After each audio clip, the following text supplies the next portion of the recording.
জলটা খুব ঠান্ডা, জলটা গরম ছিল।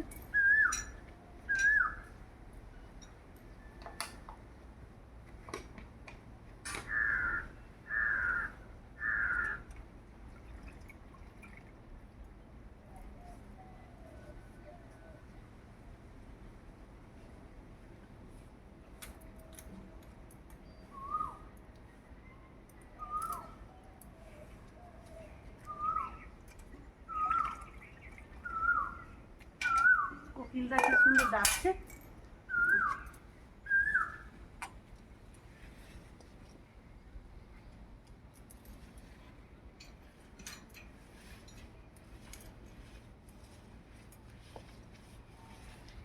এই রোদে সব ফেটে যাবে, টাইলস ফাইলস কিছুই থাকবে না, যা রোদের তাপ।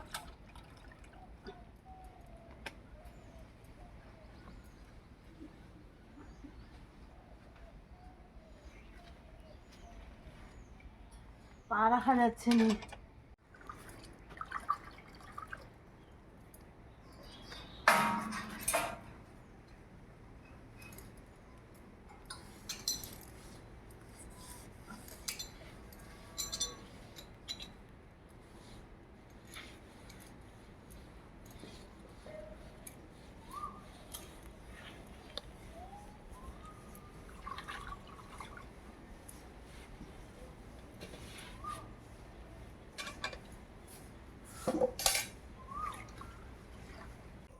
কত ফুল গাছ হয়েছে জানো।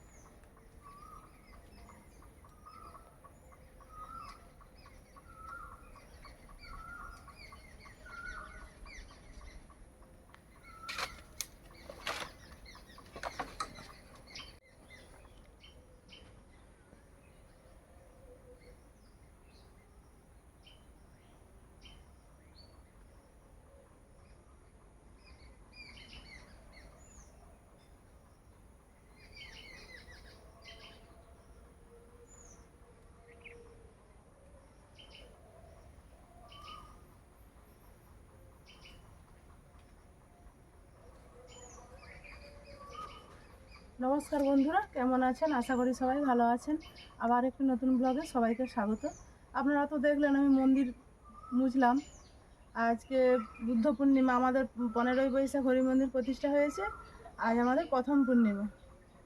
তো এই পুরোহিত, আমাদের বৈষ্ণব দিয়ে পুজো হয়। বৈষ্ণব ঠাকুর আসতে অনেকটাই সন্ধ্যা করবে। এখন তো বিকেলে প্রায় 5টার মতো বাজে। পুজোর জোগাড় করে নিচ্ছি, যে ফুল তুলতে চলে এসেছি। বাড়ির পিছনটাতে কিছু নয়নতারা ফুল হয়েছে, আর পাতা গাছ মানে তুলসী পাতা নিয়েছি। পাতা বলতে আমার শাশুড়ি মায়ের নাম তুলসী। অনেকে বলে শাশুড়ি মায়ের নাম ধরতে নেই, পাতা বলা হয়ে যায়, কিন্তু পাতা বললে তো আর আপনারা বুঝবেন না। তুলসী পাতা তুললাম। সুজি রান্না করবো একটুকু। আর গরমটাও কেমন পড়েছে, ভীষণ গরম। আর আমাদের এই পিছনের দিকটাতে প্রচুর নয়নতারার গাছ।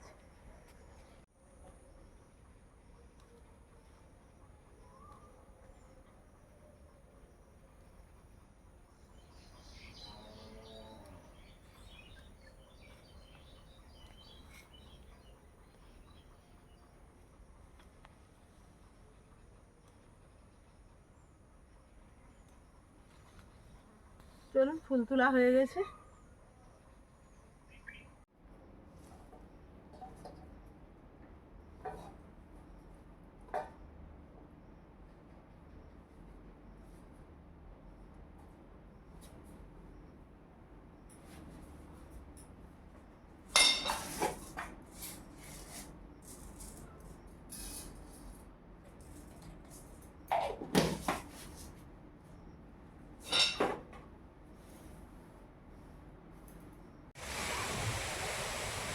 কীরকম বিদ্যুৎ চমকাচ্ছে দেখুন।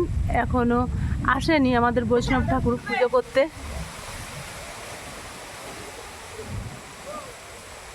এই যে একটা বাইক আসছে, মনে হয় আসতেছে। হ্যাঁ, ওই দিকে ঢুকতেছে। আমাদের পাড়ার সবার ঘরেই পুজো হয়, প্রায় 6-7টা পুজো হবে। এখন আমাদের বাড়িটা নিয়ে এখন 7টা, আগে 6টা হতো।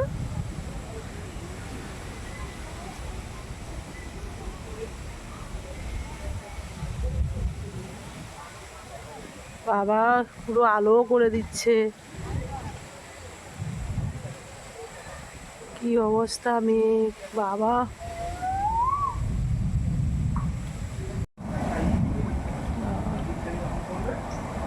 মেঘের অবস্থা, সবাই বিকেল থেকে পুজোর জোগাড় করে বসে আছি।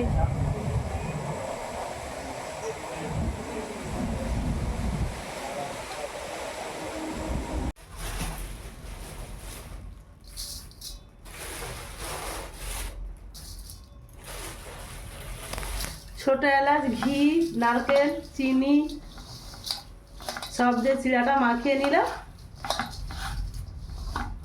এইবার শুধু দুধটা দেব, দুধটা একটু পরেই দেব। বৈষ্ণব ঠাকুর চলে এসছে, বাকিদের ঘরে পুজোগুলো করে শেষে মনে হচ্ছে আমাদের বাড়িতে আসবে, ঠিক বলতে পারবো না। পরপর তো আমাদের 3টা ঘর আছে, বাকিগুলো করে আসুক, ততক্ষণ আমি ফলটা কেটে নিই।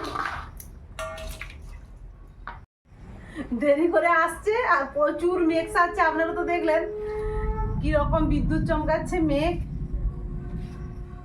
আমি ফল সব কিছু জোগাড় করে নিয়েছিলাম, ফলটা বলি আসুক তারপরে কাটবো।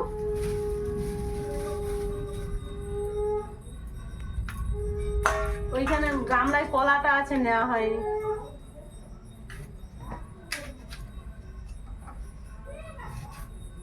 এইবারে ভলং জলং নৈবেদ্যং করে ছেড়ে দিবে, এত মেঘ আর ভালো করে যে পুজো করবে, বৃষ্টি আসলো বলে।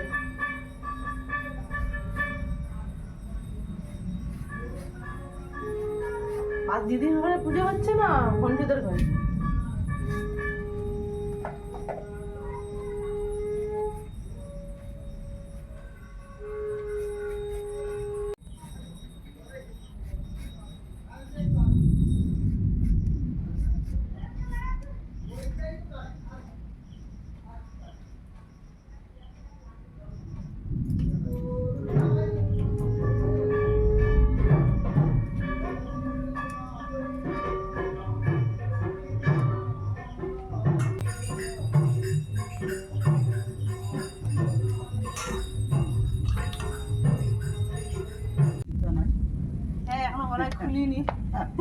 খোলার দরকার নেই, ভালো লাগছে তো। আয়নার সামনে দাঁড়াবেন, কেমন লাগে দেখুন, আগের থেকে ভালো কিনা লাগছে কিনা দেখুন। খুলে মালাটা খুলে একবার দেখবেন, হাতে ধরা থাকবে, আরেকবার পরে দেখবেন, কত ভালো লাগে। আস্তে আস্তে এই রাস্তায় এসে যাবে। বৃষ্টি কিন্তু পর্দার মধ্যে করছি না, সময় নষ্ট করা যাবে। ঘরেই নষ্ট করেন না, আমার তো কিছুই সময় নষ্ট। ভোগ দিয়ে ছাড়বে, নাহলে সকালের মতো একদম গাড়ি বৃষ্টি পর্দার মধ্যে। আমি ঘিটি সব মাখিয়ে রাখছিলাম, আসার সময় বলে ঢেলে দে, হাত লাগাইনি, দুধটাকে ঢেলে দিয়ে চলে আসছে, হাত দিয়ে চটকাই।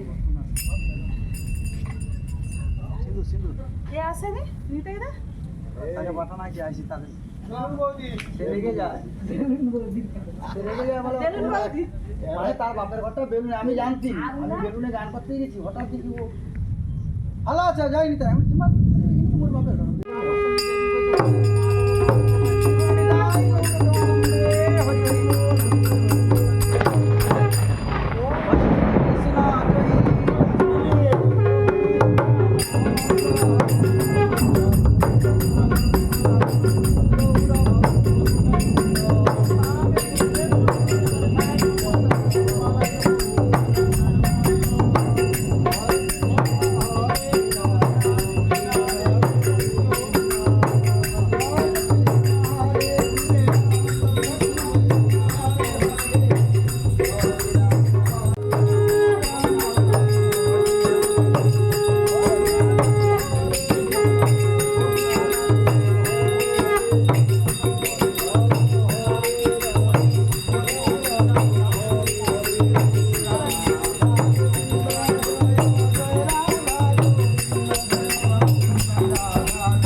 জোর বৃষ্টি এসে গেছে।